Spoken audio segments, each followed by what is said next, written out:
part of the attempt to reform our national police forces then to be a service. So the Constitution, in the way it is structured, does not actually view the national security, national police service as a force. And therefore, I want to submit, Mr. Speaker, that that message is misdirected. It's misdirected in the sense that we have got no capacity as a House to authorize or purport to authorize the National Police Service, which is not a security force, as contemplated under the Constitution. So I want to plead with you, before the matter is seized off by the committees, relevant committees, that you do reconsider the message and come back with a considered ruling on the matter I am raising, because it is of immense public interest. This House can only act in accordance with the Constitution. This House cannot, at any one moment, any given moment, veer off the constitutional path, Mr. Speaker. So I want to plead with you that in spite of the apparent urgency of this deployment, that you retreat and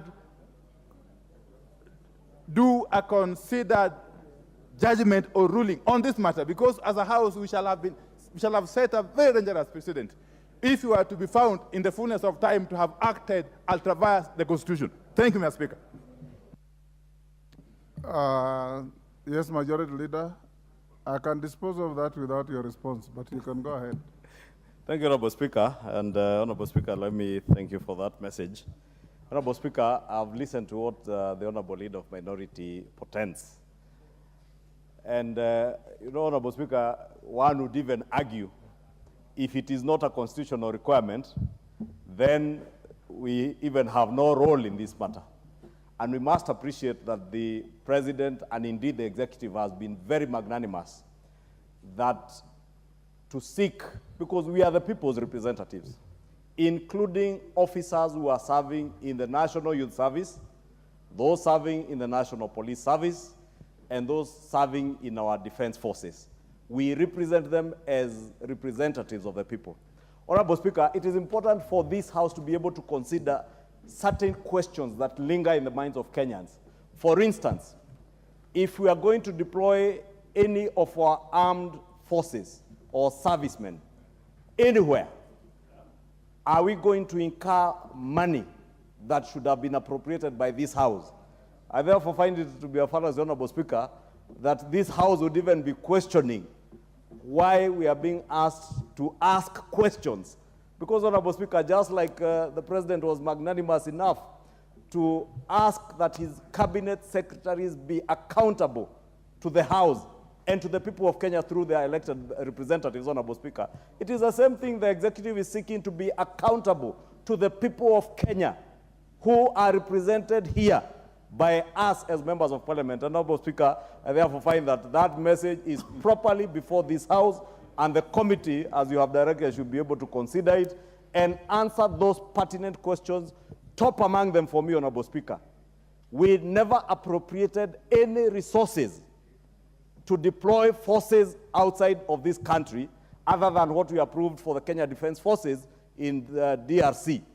Therefore, if we are deploying our police service to Haiti, who is going to pay for the bill? I am waiting for the committee to deal with that question and tell us whether we need to appropriate more resources or whether someone else is paying, because if it is a UN mission, then the rest of the world should be able to pay for our servicemen. Thank you, Honorable Speaker.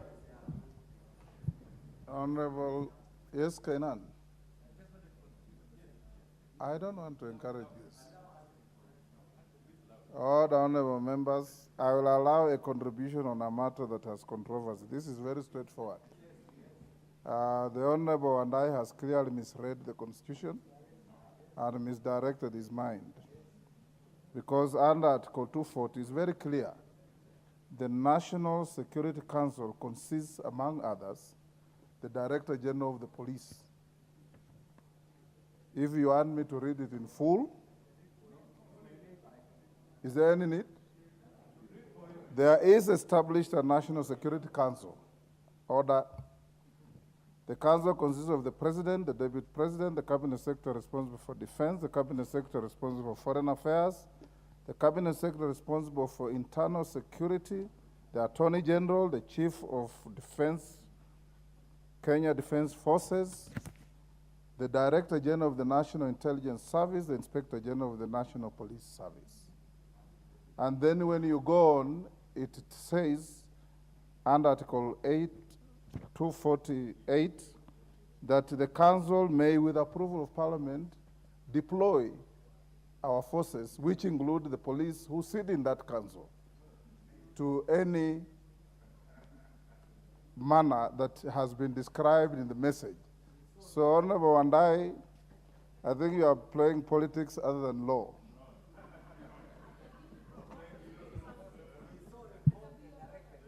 Because I know you know.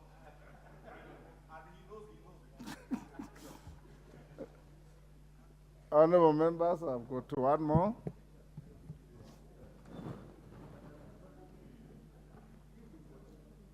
No, go to the next order, sorry.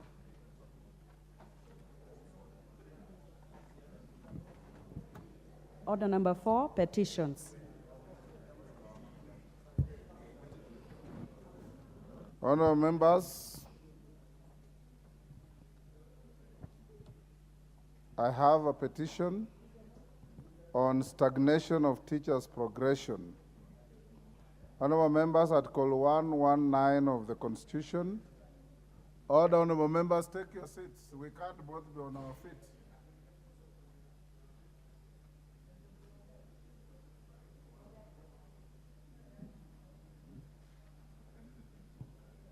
Honorable members, Article 119 of the Constitution accords any person the right to petition Parliament to consider any matter within its authority. Further, Standing Order 2252B requires the Speaker to report to the House any petition other than those presented by a member.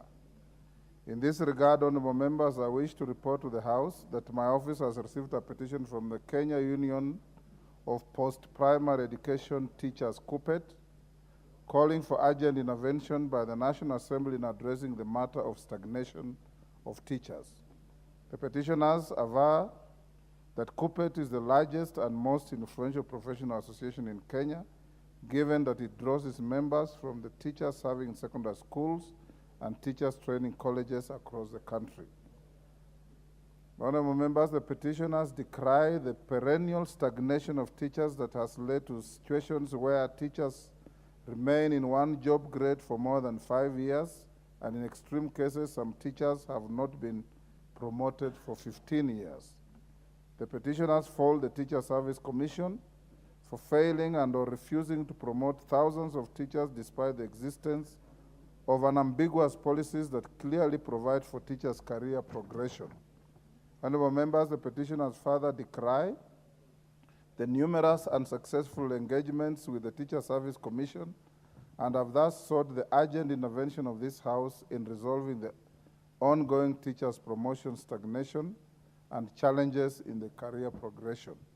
Honorable members, having established that the matter raised in the petition is well within the authority of this House, and further that the matters raised in this petition are not pending before any court of law or any constitutional or legal body, I hereby submit the petition to the Public Petitions Committee for consideration pursuant to Standing Order 208A. The committee is required to consider the petition and report its findings to the House and to the petitioners in accordance with the Standing Order 2272. I thank you. Next. Order number 5, papers. We have already gone to the next order. I looked around for anybody who was keen to say anything. I didn't notice. You know, when I sat here, the screen was full already. So I don't know whether you have... Okay. I will reverse and give... Yes, Mwalimu Omboko. Thank you, Honorable Speaker, and thank you so much for that indulgence. Honorable members, I will not necessarily speak just like a unionist, but I'll appeal to parliamentarians. The main reason why teachers, not only in secondary and primary, are stagnating is because of allocations also by Parliament. And we are now having the supplementary budget coming. Like in this financial year, promotions were only allocated 2 billion. When the 2 billions were allocated, only 1 billion was given in the main budget. We were promised, and I'm happy the Chair of Education is here, and I wish the Chair of Education could listen to this, Banameli, that we only were given 1 billion for promotion, and 1 billion remained.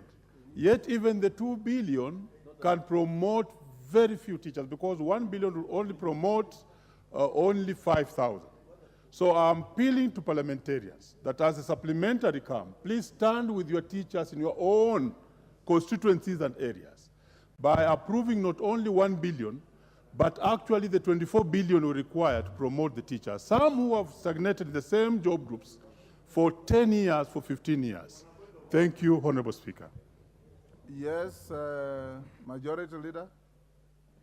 Honorable Speaker, it's unfortunate the member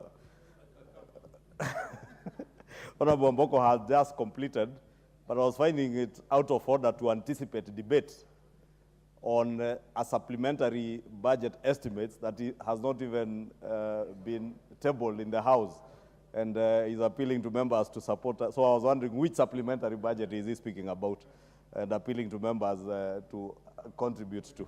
And I know he's a very good and diligent unionist in Kupet, and I know the people he's speaking to.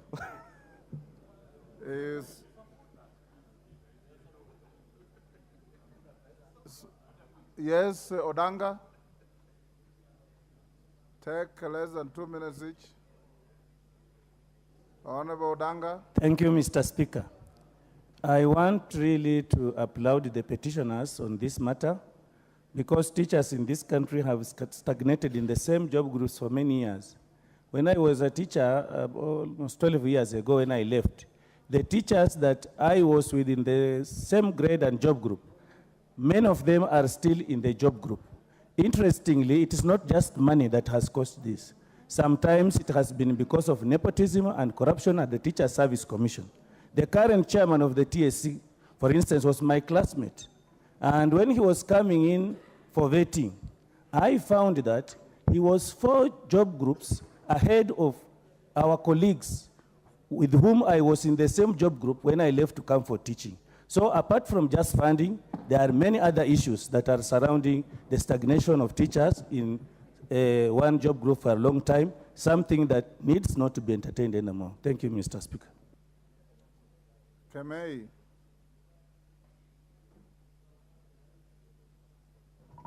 Give Honorable Kemei. Thank you, Honorable Speaker. I stand to appreciate and support the petitioners, those are the Kupet, for the issue at hand, the stagnation of teachers. With this in mind, Honorable Speaker, teachers play a very, very important role. And it is actually not fair. It is demotivating for them to be in one job group for a very long time. Even with the standard of living going up, teachers need to be improved. They have stagnated for long. Teachers need to be supported. Teachers need to move from one job group to another. And at the moment, we are getting the syllabus changing one after another, but the same teachers are expected to do wonders, which may not be very easy. So I pray that the way they have sought support from this House, I ask this Honorable House to support these very important teachers. Thank you, Honorable Speaker. Kainan. Thank you, Mr. Speaker. Mr. Speaker, I also want to applaud the petitioner. Mr. Speaker, education plays a critical role, not only in our national development, but in the promotion of Kenya as a human resource capital. Mr. Speaker, this country was recently voted as one of the best in human resource capital by the UN, simply because we have professionally trained teachers and we have had one of the best education system, Mr. Speaker. And that's why recently the ruling that you made that referred to that report to the relevant committee was great. Mr. Speaker, I want to urge these members, let's save from other areas and support the promotion of these teachers, Mr. Speaker, who have stagnated if really our development agenda, national development agenda, has to have meaning, because without education, without properly motivated teachers, Mr. Speaker, there is no development. And I want to urge you, without a speculation, we know supplementary will come, whether it is tomorrow or the other day, whether it will come after 6 months. That particular time, all of us, let's prioritize funding for these teachers who have stagnated in this particular grade, Mr. Speaker, so that we can have properly trained children who will be ready to undertake the role all of us we are doing today. Thank you, Mr. Speaker. Nyamai. Thank you, Mr. Speaker, for giving me this opportunity. I first of all would like to laud the petitioners and say that I have many cases of teachers in my constituency, both Motomo and Dekoda sub-counties, who have been coming to my office asking me whether I can assist them to get promoted.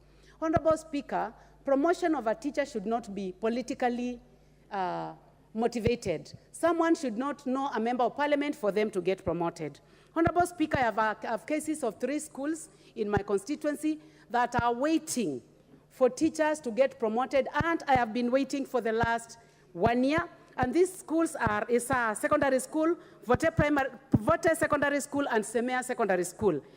My Director of Education in Motomo can attest to this, that the information that I have on my desk is that we need to wait for teachers to get promoted, and it has taken more than 1 year. Honorable Speaker, it is sad that there are teachers who have been very well trained, others who have gone for higher education, and they are not getting promoted. So, as this petition goes to the Petitions Committee, I would like to call upon members of this committee and also the House to ensure that we give the support that is required to our teachers. Thank you, Honorable Speaker. Omongina.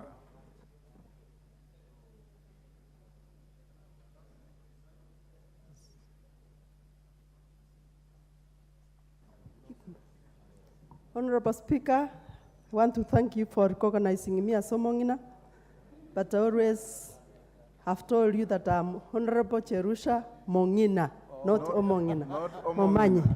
Thank you, Honorable. Thank you, Honorable Speaker. I know the difference. I also want to support the petitions that the teachers have stagnated in the same job groups for so long. From my county, I have several cases of teachers who have been sorting for interventions from Parliament. And I, being a member of the Education Committee, we have indeed tried to deliberate on how we can have our teachers being promoted from one job group to the other. But one of the impediments that we have found out is the budget allocation. I want to urge this House, as we appropriate money to different sectors, let us this time put more finances to the Education Committee so that it can help in this sector of promoting our teachers. So I am supporting, because I'm one of the teachers, and I know how much they are suffering, how demotivated they are, and these are the people who are at the base of the development of our country. Thank you, Mr. Speaker. I support. You are one of the former teachers. No, you are not a teacher now. Chairman, Education, you'll be the last on this. Thank you, Mr. Speaker. Mr. Speaker, I rise to agree with the petitioners and most thank the chair, the Kupet chair, the member of Parliament for Emuhaya. Teachers have actually stagnated. Having served as a teacher one time, I want to say that there are some teachers who have stagnated as many as 15 years in one job group, 10 years. In the last financial year, the members of Education Committee managed to squeeze out to get about 1 billion shillings, which was a drop in the sea, to assist about 20,000 teachers to be promoted. In fact, what the petitioners are asking, 1 billion is quite little. noting that thousands have stagnated. And the current population of teachers in this country is about 400,000. So we really need money that in the subsequent budgets or any other budget-making process, these teachers need not less than 3 to 4 billion shillings for them to be promoted adequately and be compensated enough. I thank you and I support. Thank you. Members, the petition is committed to the Public Petitions Committee for consideration and to report back within 60 days. What is out of order, Bowen? Thank you, Mr. Speaker. I don't wish to comment about the petition, Honorable Speaker. I've already committed the petition. But I just want to ask Mr. Speaker, this petition will be committed to the Petitions Committee. It's already been committed. What is the relationship or what is the role of the Departmental Committee, Honorable Speaker, given now in our standing orders we have a committee which is supposed to deliberate on that petition, and again, in the Education Committee, Mr. Speaker, as the chair of Education, Mr. Speaker, and the Education Committee, they have an information which can help. It's not only on the Education Committee, Mr. Speaker. There are many petitions which is touching on different areas, like even my case of blue economy and water, Mr. Speaker. If there is a petition to do with water, Mr. Speaker, and I have an information as a chair, because maybe in one way or another we have allocated some money because of that project which I was told or something like that.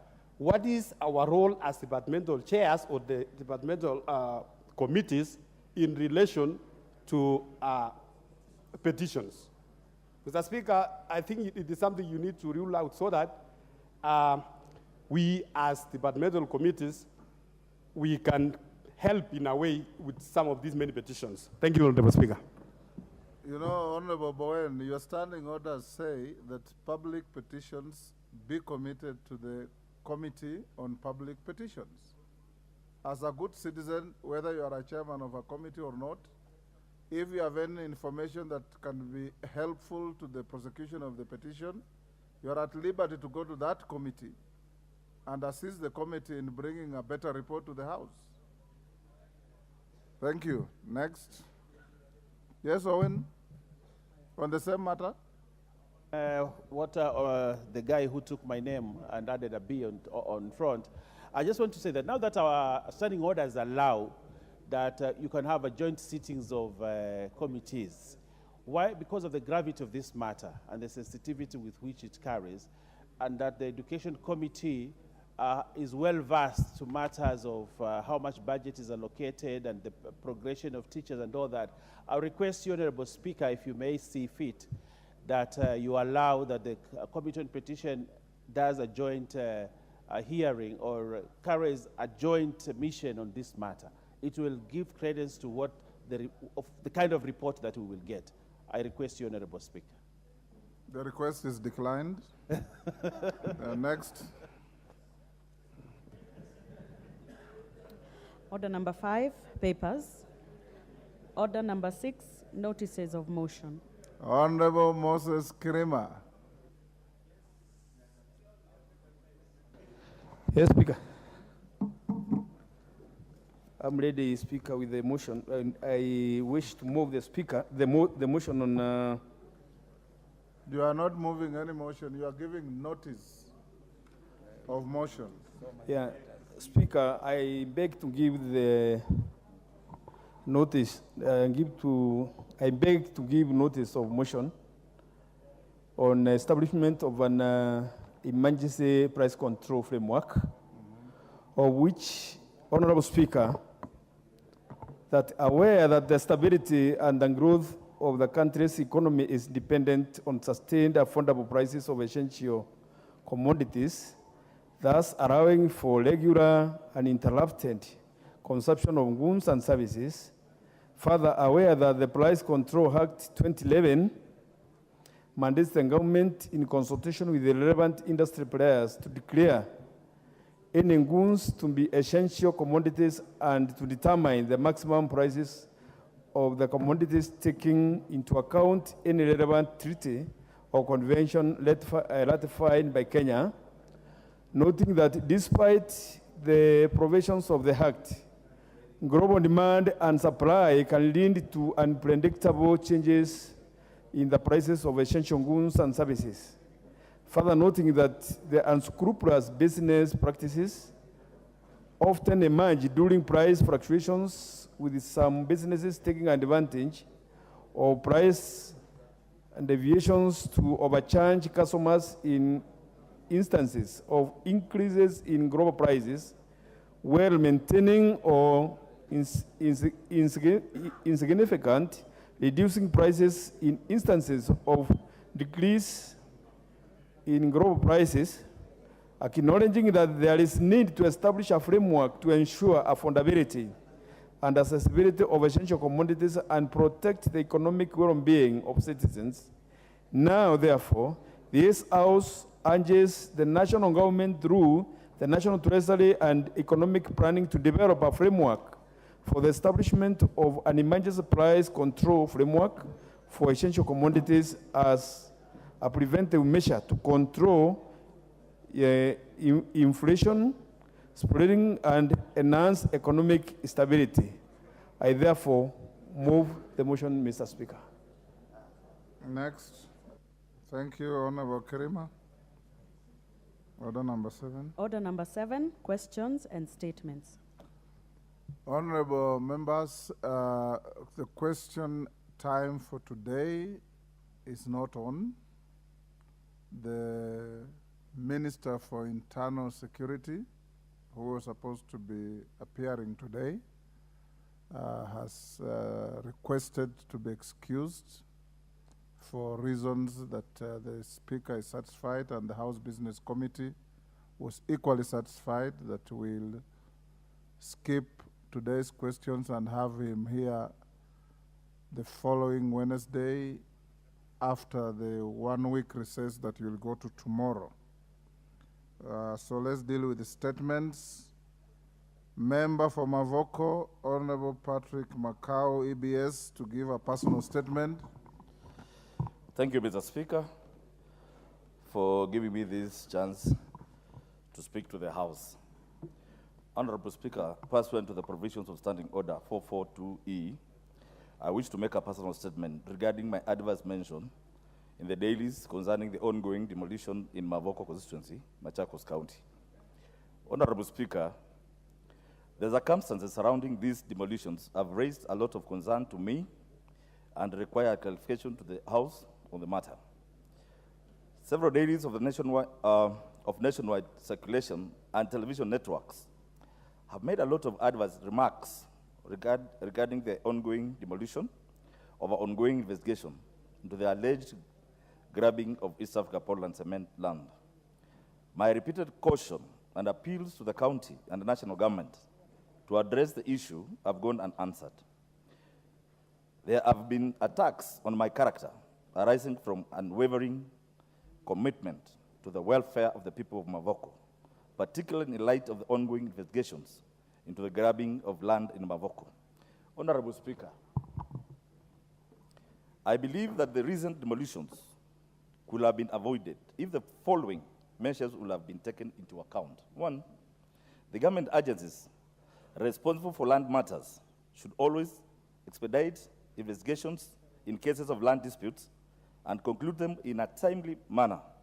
2, county governments should refrain from approving or allowing the construction of structures without the requisite ownership documentation. Number 3, Mr. Speaker, land control boards should physically inspect land sale locations to verify the agreements between buyers and sellers. Number 4, demolition or eviction orders must only be carried out following clear, legally sanctioned court-issued directives. In fact, any court in Kenya gives the aggrieved 14 days to appeal. This was not the case in Mavoko, Mr. Speaker. Demolition or eviction orders must only be carried out. Mr. Speaker, number 5, dialogue and negotiation should always be given precedence to safeguard the property and financial interests of innocent citizens. Number 6, The land registry in every county must be up to date and accurate in its records and transfers, and should be seated or centered in the locality of the county. Mr. Speaker, the land registry of Mavoko is seated in Nairobi and Machakos County. So there are two entities that issue titles, and that brings the conflict of such titles. Number 7, periodic registration of government officers to prevent collusion and corruption should be enforced. And lastly, the survey office should immediately cease providing conflicting land maps for the same location. Honorable Speaker, to correct the impression created out there by the media outlets, it is imperative to underscore that I am a representative of the people, I oversight, and such accusation leveled against me. My actions have been motivated by genuine wish for the well-being of the people I serve. We must all ensure that the rights of innocent citizens are protected and that our land administration process are transparent and fair. I call upon the relevant authorities to urgently address these issues and ensure an effective and land management systems are adhered to. Mr. Speaker, finally, I want to say that, Mr. Speaker, the Bible and the Quran says that we repent sins that we knowingly and unknowingly commit.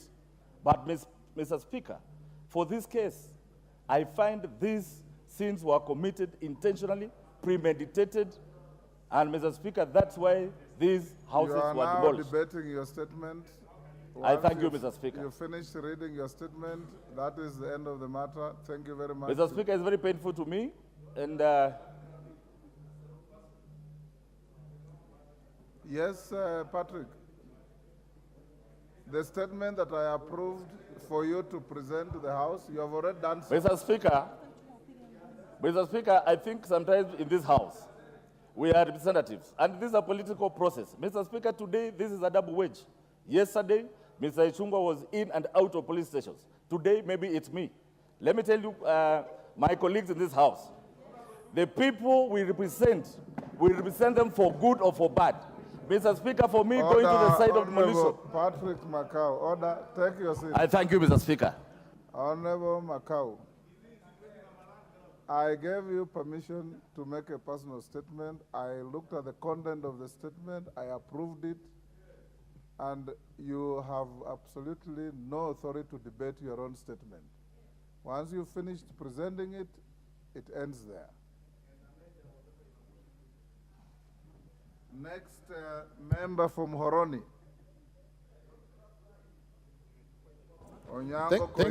Thank you very much, Honorable Speaker, for giving me the opportunity. Honorable Speaker, pursuant to Standing Order 44-2C, I raised request for a statement from Chairperson Departmental Committee on Agriculture and Livestock regarding the planned duty-free importation of male white stock brown sugar in the country until April 2024. Honorable Speaker, Kenya's sugar industry supports over 400,000 farmers and employs nearly over 8 million Kenyans directly and indirectly.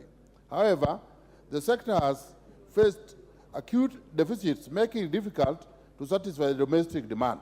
To this end, Kenya has been importing duty-free sugar under the East African Community Customs Management Act 2004 framework to satisfy domestic demand.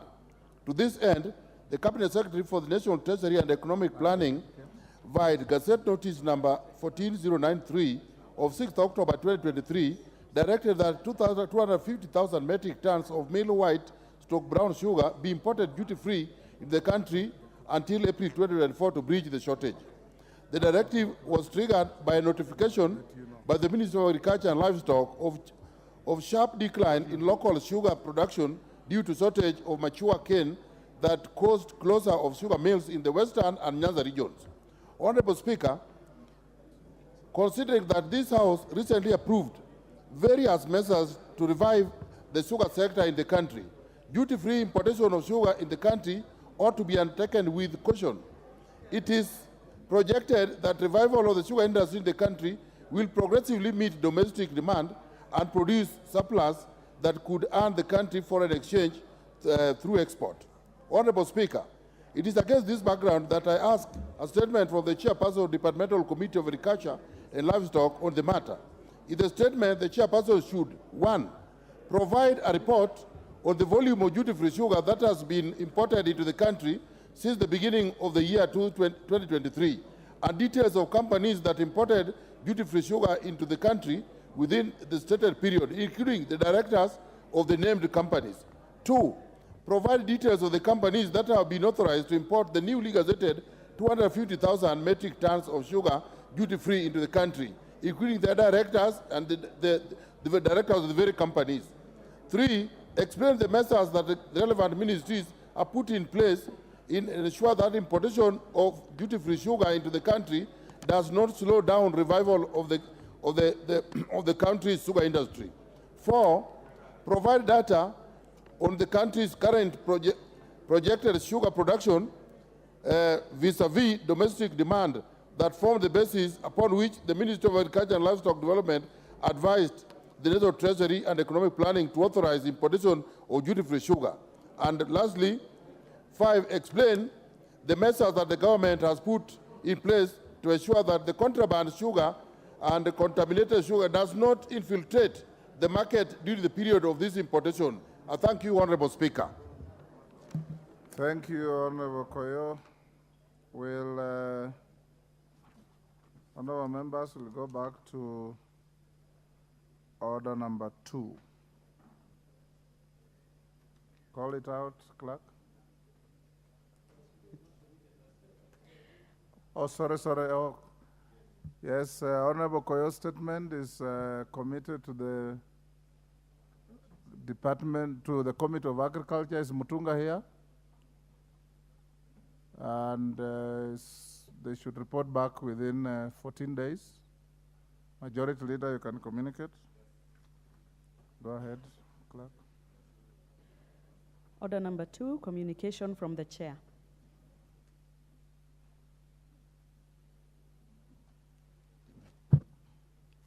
Honorable members,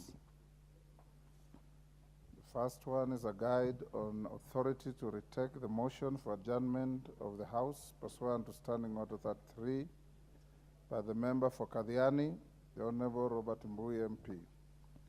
Honorable members, Standing Order 33-2 provides that any member of the House may, with the support of at least 20 members, seek leave to move the adjournment of the House for the purpose of discussing a definite matter of urgent national importance. Based on our rules and parliamentary practice, numerous motions of adjournment have been considered in the House, among other subject matters: insecurity in parts of the country, state of the education, health, and agriculture sectors, as well as the country's stance on various international undertakings. Honorable members, while matters contained in a proposed adjournment motion may be of importance to a particular section of the membership of the House, the discretion to determine the admissibility is bestowed upon the Speaker.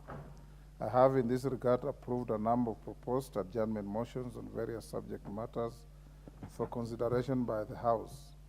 The House will recall that on 17 October 2023, I allowed the member for Kadhiani and Deputy Leader of the Minority Party, the Honorable Robert Mbui MP, to seek leave to move the adjournment of the House on the subject of demolitions in Athi River.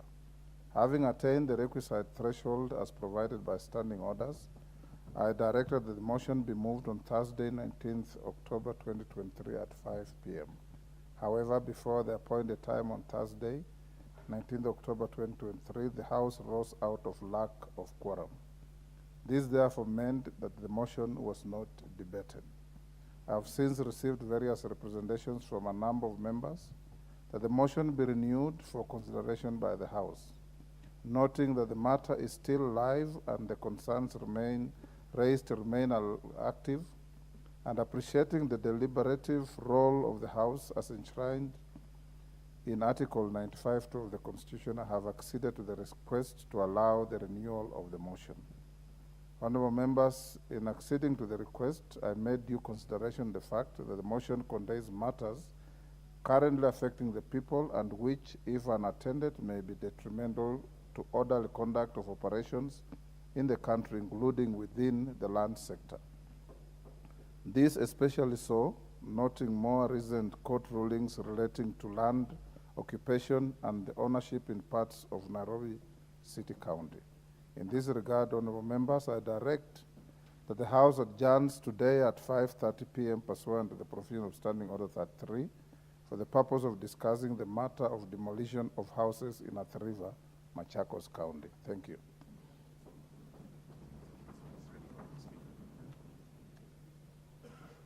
Honorable members, take your seats, honorable members. The nearest seat, Kwame.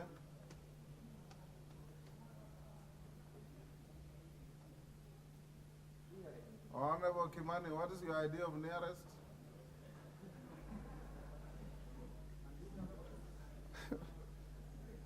Because you are worse.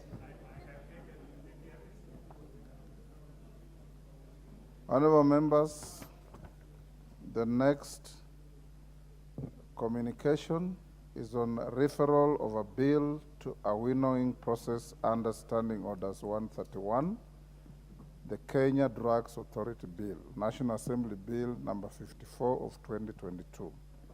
Honorable members, you may recall that during the afternoon sitting of the House yesterday, Tuesday, 24th October 2023, the member for Homa Bay Town constituency, the Honorable Peter Kaluma MP, rose on a point of order pursuant to the provision of Standing Order 131.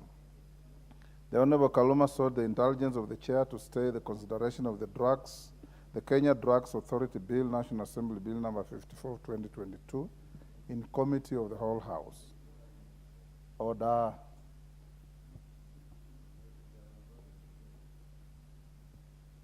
This House recognizes two languages, English and Kiswahili.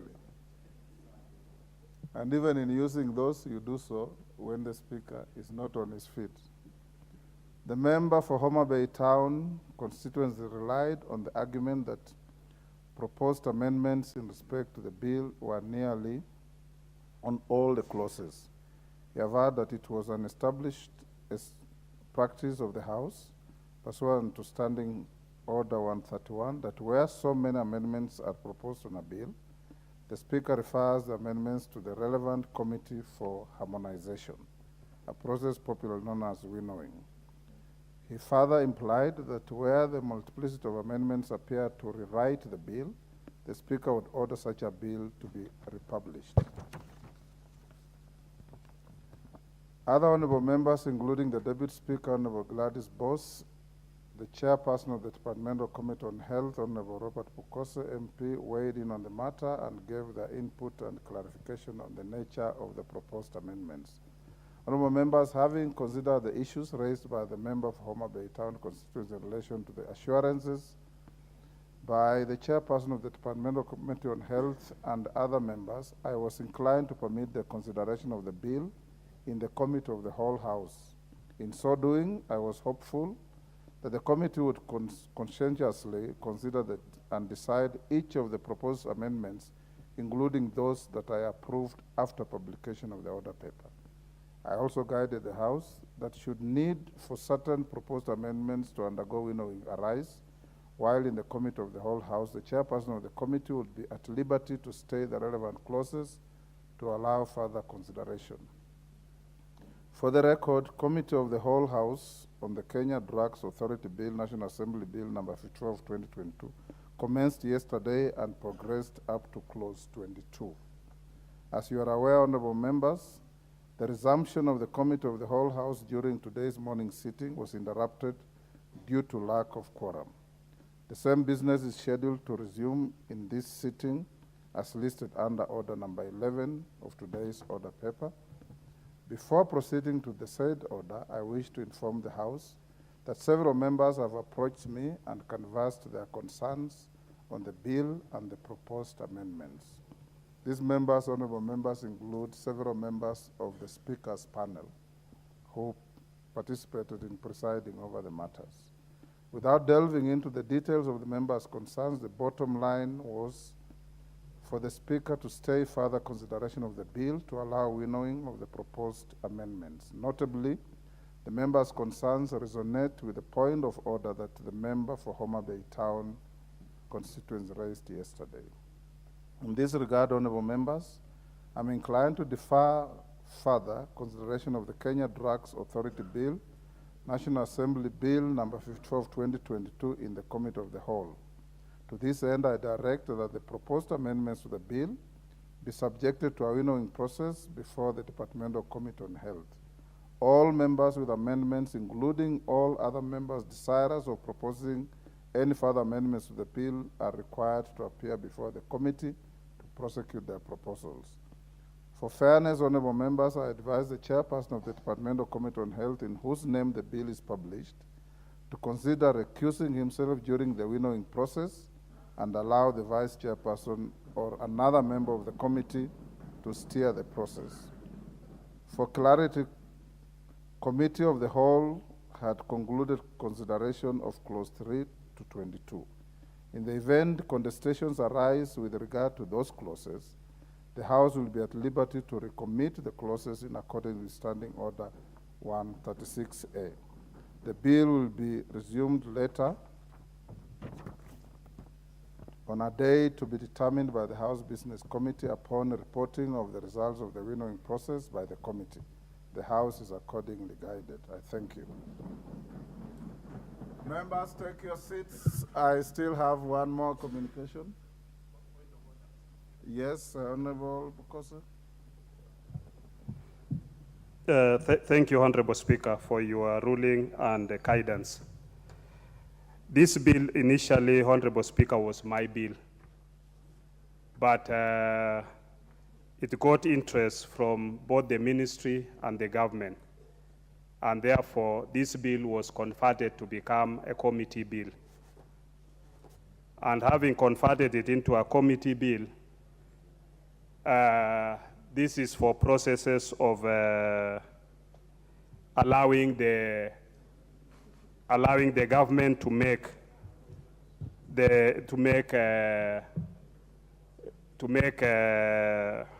amendments to the bill so that it can be able to capture the Pharmacy and Poisons Board restructuring, making it into a level 3 facility to allow Kenya to attain maturity level 3 as per one of the requirements for the WHO.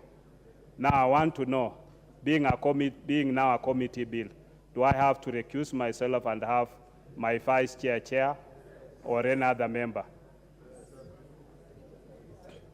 You are recusing yourself from chairing to the extent that even if it's a committee bill, it has been largely associated with you as the promoter. And fairness requires that you participate in the winnowing process, but you let your vice chair the committee so that you don't get yourself in an uncomfortable situation of conflict of interest or defending a position like you would naturally do where you ought not to do.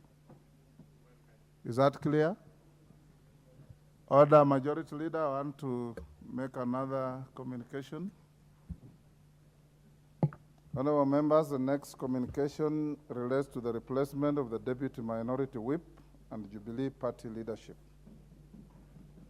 Honorable members, you will recall that on Thursday, 8th June 2023, I issued a communication on update on the replacement of the Deputy Minority Whip. In that communication, I did guide the House the correspondence received on the replacement of the Honorable Sabina Chege as the Deputy Minority Whip had been effectively suspended by a court order. The order in question was issued on Tuesday, 30th May 2023 in Kiambu High Court petition number E025 of 2023, Association of Friends of Youths and Women versus Speaker of the National Assembly and 3 others. I wish to inform the House of the developments in the cited case since my aforesaid communication. My office is now in receipt of a ruling delivered by the Kiambu High Court dismissing the matter.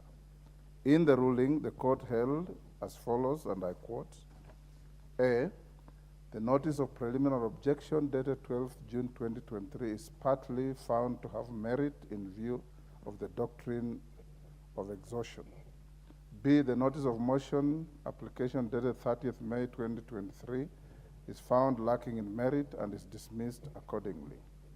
C, the parties to move to the appropriate forum for further orders in regard to the petition and the application for joinder by the 4th and 5th respondents.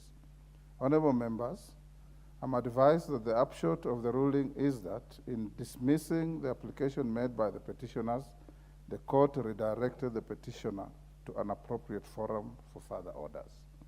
In effect, the petitioners have been referred back to the dispute resolution mechanisms provided for under the Political Parties Act 2011. The matter therefore remains live within the jurisdiction of the competent authorities, even as the Speaker is being urged to make a determination on the matter.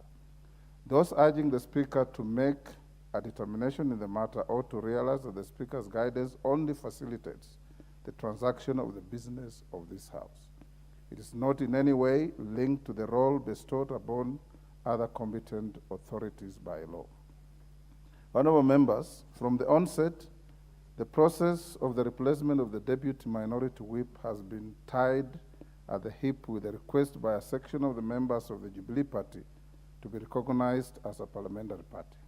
From my communication of 4th May 2023, upon the request for the de-whipping of the Deputy Minority Whip, I received a letter from the member for Nakuru Town West constituency, Honorable Samuel Arama MP, seeking the recognition of the Jubilee Party as a parliamentary party. Honorable members, the letter from the Honorable Arama added to the already existing confusion with regard to the affairs of the Jubilee Party. I had previously received 2 letters dated 21st September 2022 from the Honorable Jeremiah Kioni on the leadership of the Jubilee Party and its nominee to the Speaker's panel. At the time, Honorable Kanin Keka did also claim to communicate on behalf of the Jubilee Party as the acting Secretary General. In my then guidance to the House, I noted the need to leave determination of political party disputes to competent authorities outside Parliament as envisaged by the law. On the issue of whether the Jubilee Party is a parliamentary party within the meaning of Standing Order 20A, the House will recall that I did guide the party. Having 28 members clearly surpassed the threshold of 18 members required by the standing orders. I was, however, hesitant to wade into the recognition of the party on account of the lingering issue of the persons authorized to communicate with the Speaker with respect to the Jubilee Party. Unfortunately, honorable members, the confusion relating to the Jubilee Party did not abate. You will recall that in the communication of 8th June 2023, I noted receipt of a further flurry of communication said to be made on behalf of the Jubilee Party. I received further letters dated 4th May 2023, terminating the membership of the Honorable Kanin Kega and the Honorable Sabina Chege MP in the Jubilee Party. Members at the bar, take your seats. Take the nearest seats.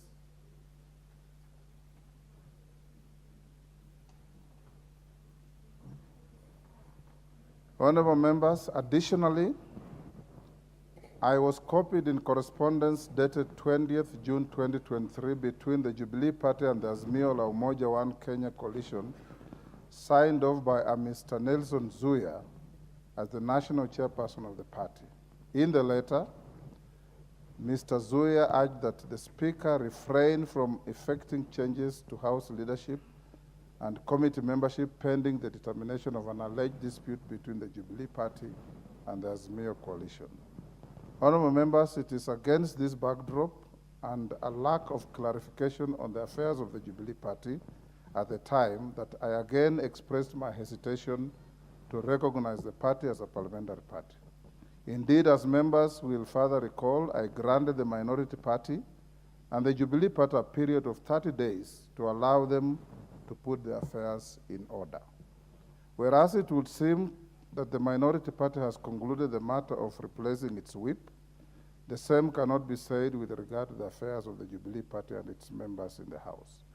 As at today, the question of who constitutes the bona fide leadership of the party, especially in the House, remains unclear.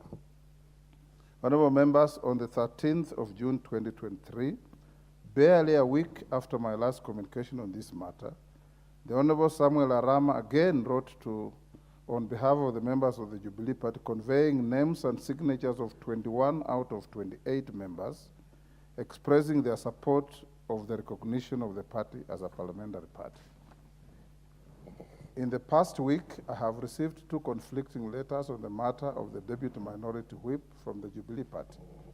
A rambling letter dated 20th October 2023 from the Honorable Jeremiah Kioni said to support the replacement of the Deputy Minority Whip is littered with insults and other unpalatable statements unworthy of my mention.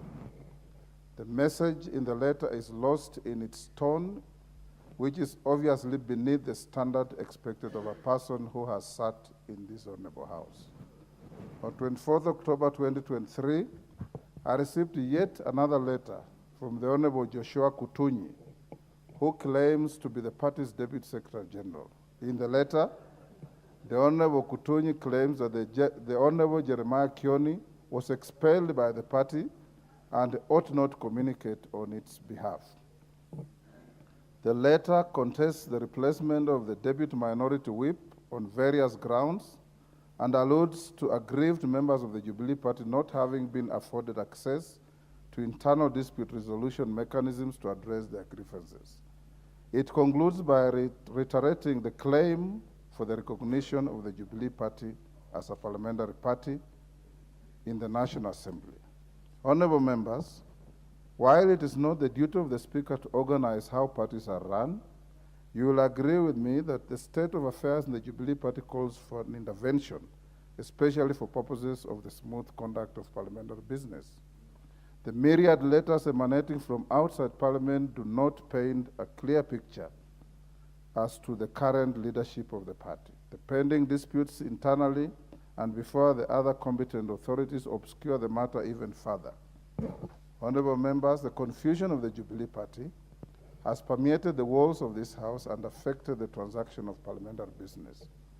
We now find ourselves in a situation where a small faction of the members of the party seems to be aligned with the minority party, while 21 out of the 28 members of the party have expressed their unwillingness to be associated with the minority party. And this has been done in writing.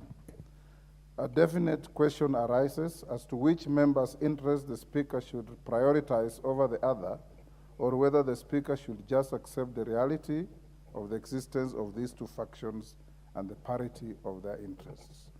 From the myriad of correspondence from the various claimants in the leadership of the Jubilee Party, including the Honorable Kioni, the Honorable Kanin Kega, the Honorable Samuel Arama, the Honorable Joshua Kutunyi, and Mr. Nelson Zuya, the cardinal message is the desire by the Jubilee Party to be recognized as a parliamentary party. It is for this reason, inter alia, that I previously directed the minority party, Azimio Coalition, and the Jubilee Party to sort out their issues within a period of 30 days, and to date, honorable members, the issue highlighted have not been sorted out. Neither have I received any communication from the leadership of the minority party. Honorable members, in the initial letter from the Honorable Arama seeking the recognition of the Jubilee Party as a parliamentary party, the Honorable Member for Nakuru Town West rightly observed that Article 36 of the Constitution on freedom of association and Article 38 of the Constitution on political rights confer upon each member of the House the right to determine which entities they wish to be associated with and the right to make political choices. It therefore logically follows that the current uncertainty with regard to the affairs of the Jubilee Party does not abode well for the continuity of the business of the House and the full participation of the members of the party in the House. Honorable members, Standing Order 20A governs the manner of recognizing parliamentary parties and designating party leaders and whips in the National Assembly. From my reading of the Standing Order, it allows a party or a coalition of parties that is not the minority or majority party to designate their leader, whip, and deputy whip upon recognition as a parliamentary party. Whereas the Standing Order notes that the whips of such party are appointed for purposes of the transaction of the business of the House, It is strikingly silent on the purpose to be served by having such a leader in the House. At the moment, I'm of the considered view that apart from creating unnecessary confusion, allowing the existence of a leader other than the leader of the majority party or the leader of the minority party would be an affront to the constitutional underpinning and recognition of the majority party and the minority party. Honorable members who served in this House before the promulgation of the current constitution and who are well versed with the parliamentary traditions bear testament to the fact that a party that is not the majority or minority party in a presidential system, or which is not in government or the official opposition in a parliamentary system, is normally afforded minimal facilitation by the House. At most, such a party is only entitled to a whip. Honorable members, before making my determination on this matter, I would like to draw the attention of the House to a press statement that was recently issued by the minority leader in company of his deputy on this subject. I shall not reproduce the contents of the statement made by the member for Gunja, issued after the sitting of the House on Thursday last week because of their unpalatable nature. I will only note that it is unfortunate and highly regrettable that the leader of the minority party chose to publicly cast aspersions on valid parliamentary processes even after he and his deputy had separately visited my chambers and held a very cordial discussion with me on this pertinent matter. Honorable members, the distinguished members ought to have known that unlike the previous court orders in this matter, which would be validated through the e-filing system, the order for dismissal was manually extracted and served on the Speaker by the leader of the minority party. From our own records, there also existed doubt on whether the House was represented by counsel at the time the ruling was delivered. The leader of the minority party may have been unaware that I was only formally briefed on the developments of this matter on Thursday, 19th October 2023, upon verification of the status of the matter. It is incumbent upon me as your Speaker to ensure that any adverse actions I take are valid, justified, and lawful, and in this respect I am enjoined to satisfy myself with regard to the authenticity of any information that I convey to this House. Honorable members, I expect the leadership of the House to conduct themselves with decorum and respect for the high office that they have been entrusted with. In this regard, the conduct and statements attributed to the leader of the minority party, including the wild aspersions cast on the person of the Speaker, leave a lot to be desired and are a stain on the privilege and prestige of the institution of Parliament. The Speaker takes a very dim view of this kind of unproductive and unhelpful conduct. Honorable members, going back to the matter at hand, you will recall that my predecessor, Speaker Kenneth Marende, was faced with a similar situation in April 2009 during the 10th Parliament. At the time, President Kibaki had appointed his vice president as the leader of government business in this House, which prompted the then Prime Minister to write a letter to the Speaker appointing himself to the same position. This resulted in an impasse that threatened to paralyze parliamentary business. In his ruling, honorable members, Speaker Marende broke the deadlock by adopting an interim measure that resulted in the chair of the House Business Committee being occupied by the Speaker. Additionally, the Speaker tasked the joint government chief whips to run the affairs of the government in the House and threw the ball back to the President and the then Prime Minister to solve the impasse. Honorable members, the Speaker will not shy away from the reality that two factions of the Jubilee Party are tearing each other apart and are unfairly dragging the Speaker into their wars of supremacy.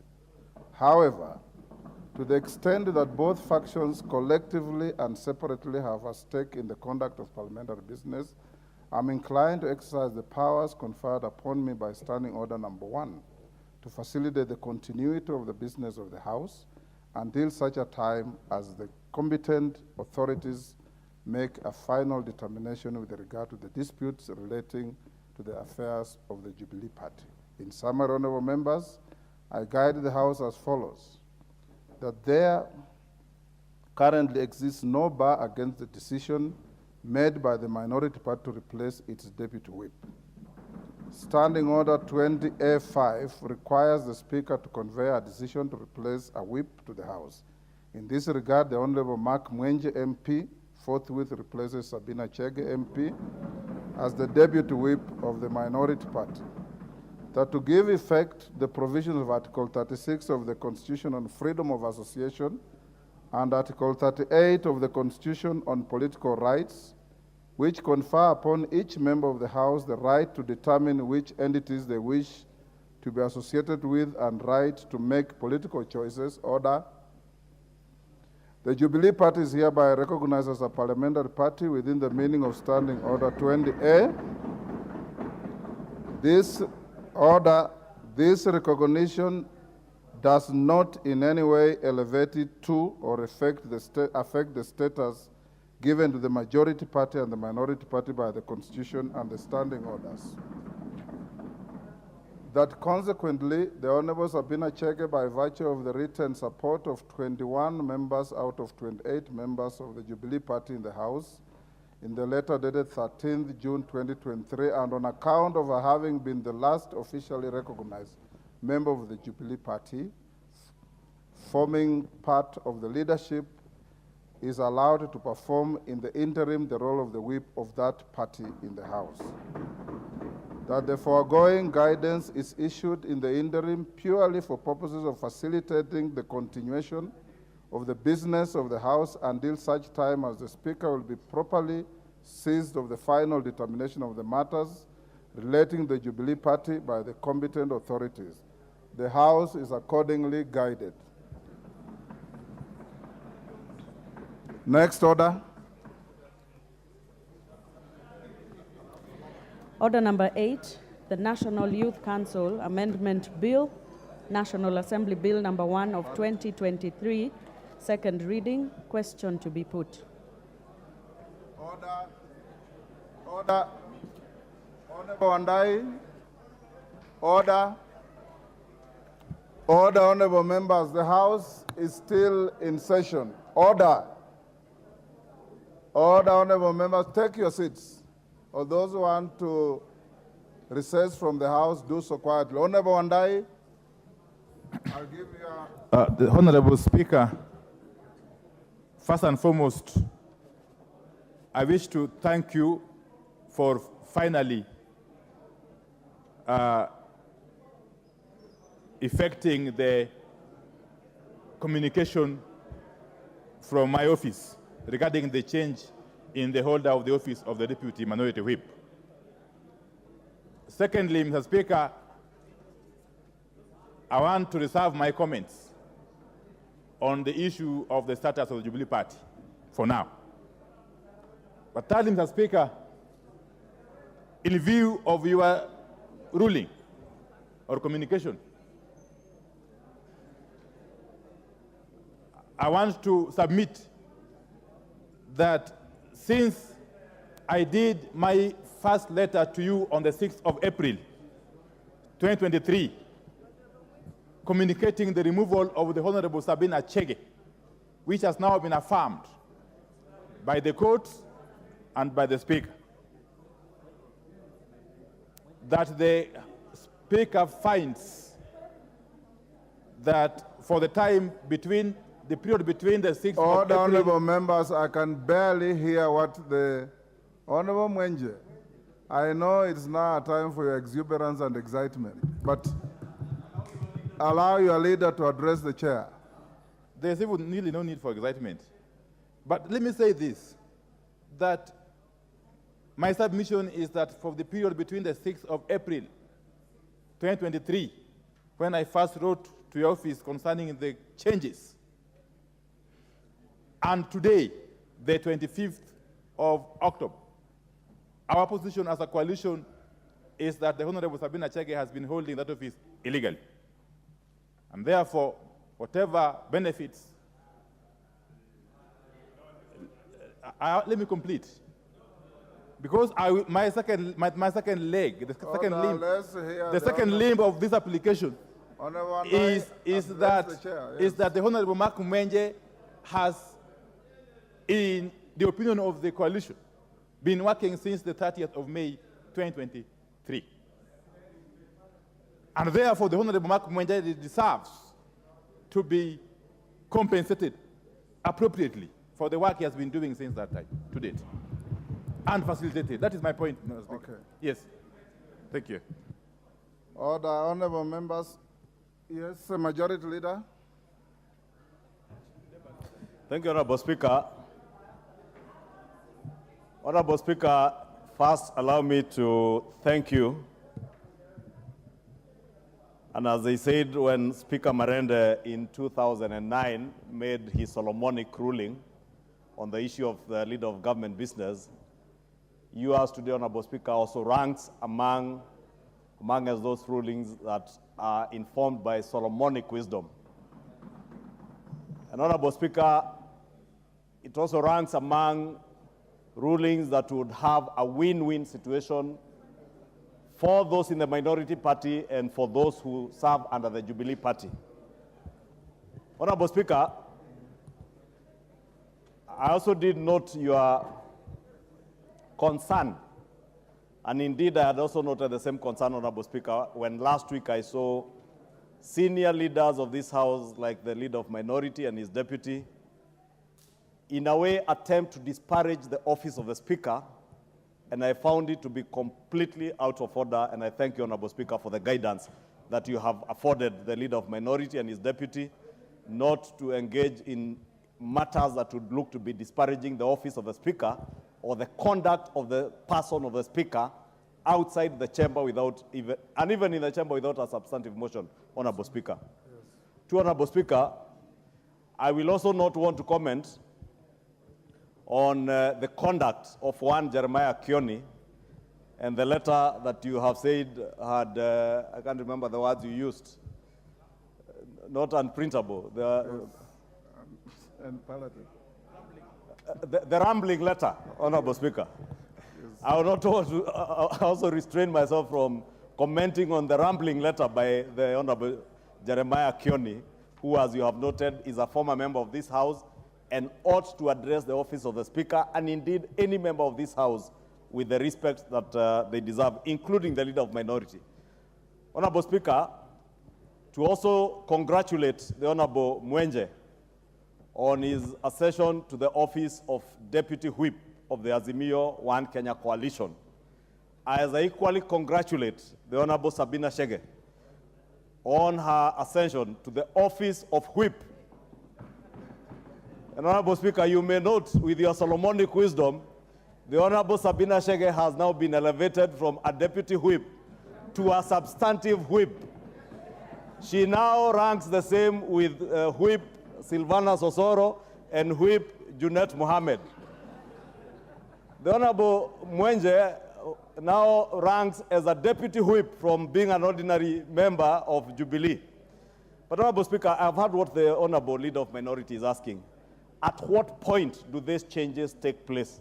Honorable Speaker, it is my humble submission that the changes take effect today upon communication by the Speaker to the House, not the time when the Azimio One Kenya Coalition sought to change, because as you have clearly said, and I believe the Leader of Minority has listened to your very well reasoned ruling, that there were issues that stopped you from making that communication, including embargoes by a court case, which, as you have rightly said, has now been lifted following the conclusion of that matter in the Kiambu High Court.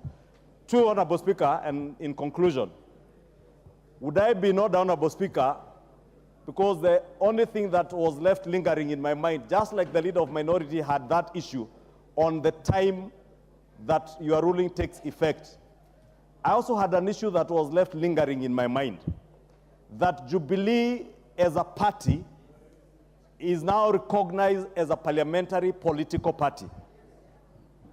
21 members within that party subscribe to the Jubilee faction that supports and I hear the Honorable Keinan claim they are now 27. I do not know because I'm a former member of Jubilee. I'm not a member of Jubilee now. So if there are 21 or 27 members of Jubilee who subscribe to the leadership of Sabina Chege and one faction, and who are disassociating themselves from Azimio One Kenya coalition, the question that lingers in my mind, Honorable Speaker, can then the Honorable Mark Mwenje, as a member of the same Jubilee party, be a whip in Azimio One Kenya coalition if Jubilee pretends to have left the Azimio One Kenya coalition? Would that, Honorable Speaker, be putting the Honorable member for Embakasi West in a very precarious situation, Honorable Speaker, because he may be construed to have defected from Jubilee political party to either ODM or Wiper that are members of the Azimio One Kenya coalition. Honorable Speaker, you know from your ruling on the issue on the question of majority and minority leadership in this House, the status of Azimio One Kenya coalition party, and indeed, Honorable Speaker, the act that brought to life Azimio One Kenya coalition as a political party is a matter that is still contentious to date. And therefore, Honorable Speaker, I would want to advise my good brother and friend, Honorable Mwenje, to celebrate with some caution because he might be construed to have defected from Jubilee. And I am not sure he wants to get into a by-election. So celebrate with some caution, Honorable Speaker, and I thank you for your ruling. Honorable members, I don't think I want to escalate this beyond where it is, because it amounts to debating the Speaker's ruling. I want us to proceed as follows. Mark Mwenje is the Deputy Whip of the Azimio coalition with effect from today, not any other time. If there are any privileges and trappings of that office, they will land on him from today, not any other time. As to the issues raised by the Honorable Majority Leader and the Minority Leader, I'll not delve into those. The chips will lie where they fell, and we will proceed in the manner I've directed, and it is so ordered.